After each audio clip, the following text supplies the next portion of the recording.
L'inauguration de la base de loisirs de Bassam aura lieu ce week-end, en même temps que la traditionnelle fête de l'eau. 30 hectares d'espace naturel, un camping, un port de plaisance de 90 anneaux. Jean-Marie Mison, maire de la ville, revient sur ce vaste projet qui a commencé dans les années 90. C'est une affaire qui est déjà ancienne puisque on a commencé à en parler à Bassam au début des années 90. C'était notre premier mandat et nous avions la volonté à quelques-uns de valoriser ce secteur qui avait un potentiel important et nous nous sommes progressivement attelés à ce chantier. Puis ensuite, il a été repris par Portes de France lorsque Portes de France a été créé en 2004. Et enfin, après plus de 20 années de procédures en tout genre, puisque nous sommes un pays de normes, de contraintes et de respect de la nature, et nous avons tout respecté, nous avons le plaisir maintenant d'inaugurer ce beau port de plaisance, cette base nautique qui a été réalisée par Portes de France-Thionville. Daniel Perlati, vice-président délégué au sport et loisirs de la communauté d'agglomération Portes de France de Thionville, insiste sur le rôle joué par la commune de Bassam. Il faut d'abord rendre hommage, je crois, à la commune de Bassam qui a quand même été à l'initiative de ce projet. La communauté d'agglomération a repris le projet en 1998 avec la création d'une ZAC.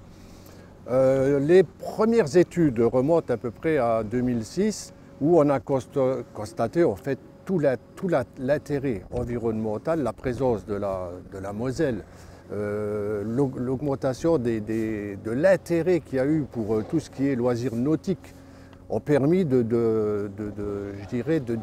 la faisabilité de ce projet. Camping, commerce, hébergement, la base de loisirs verra également l'arrivée d'une piscine. La volonté de créer une piscine ici, elle est partagée par beaucoup, et notamment au sein de l'agglomération.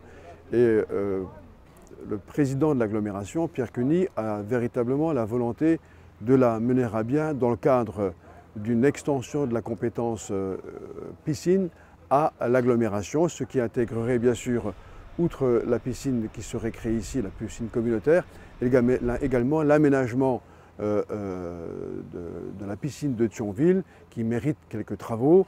Ça représente aussi des sommes conséquentes.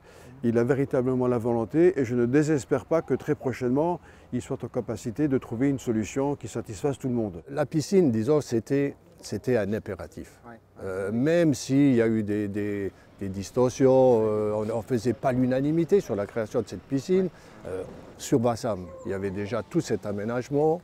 Vous savez comment c'est, encore la piscine, mais sur un site dédié à l'eau, avec un camping qu'on veut 4 étoiles, sans la présence de baignade. La Moselle, il y a interdiction de baignade, les étangs pareil. La solution, c'est vraiment une piscine. Le projet piscine est relancé et je dirais qu'on espère bien le concrétiser, même si, sans parler d'ouverture de la piscine, mais avant la fin du mandat, soit avant 2020. Les travaux, pour ce qui concerne la partie publique, s'achèvent. Le port est terminé, les anneaux vous avez des bateaux dans mon dos, vous les voyez les premiers qui arrivent. Le camping est terminé aussi, mais nous attendons pour le mettre en service l'année prochaine, puisque la saison est passablement engagée et même presque sur le point de se terminer, pour véritablement l'ouvrir au printemps 2018.